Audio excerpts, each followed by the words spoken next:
नमस्कार मंडळी, स्वागत आहे तुमचं एका नवीन रेसिपीमध्ये। तर आज मी बनवणार आहे पाकातली दहीपुरी। त्यासाठी लागणारं साहित्य 2 वाटी रवा, 2 वाटी साखर, रवा भिजेल इतपत आपल्याला दही घ्यायचं आहे, अर्धी वाटी तेल, वेलची पूड, केशराच्या काड्या, चवीपुरतं मीठ। चला तर मग रेसिपीला सुरुवात करू। सगळ्यात आधी आपण एका परातीमध्ये हा रवा काढून घेणार आहोत। नंतर त्यावर तेलाचं कडकडीत मोहन घालणार आहोत आपण। हे बघा,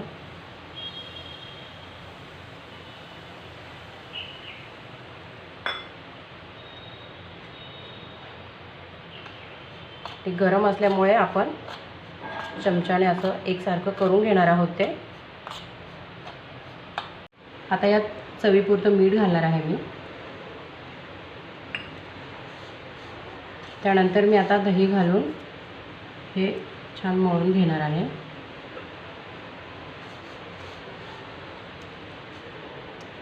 आपल्याला हवं तसं आपण दही घालून घेणार आहोत याच्यात।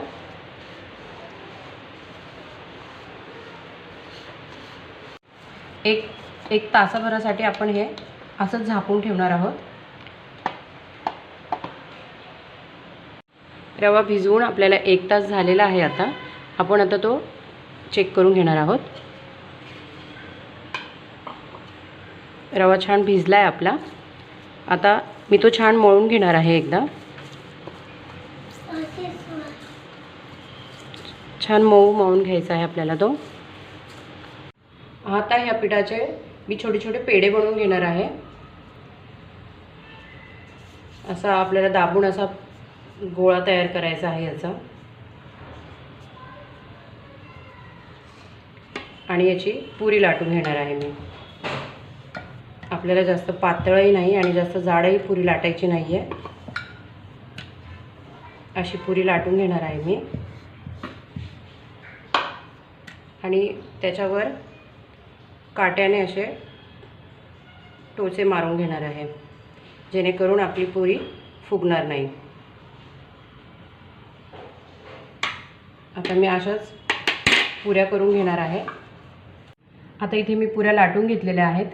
आता आपण पाक करण्यासाठी ठेवूया। आता मी गॅसवर कढई ठेवून तेल तापत ठेवणार आहे।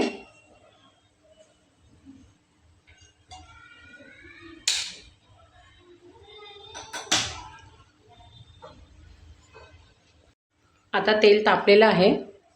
मी आता त्यात पुरी सोडून घेणार आहे।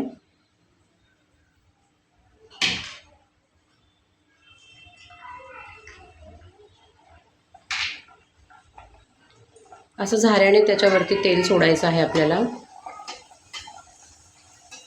लो टू मीडियम गॅसवरच आपल्याला ह्या पुऱ्या तळायच्या आहेत।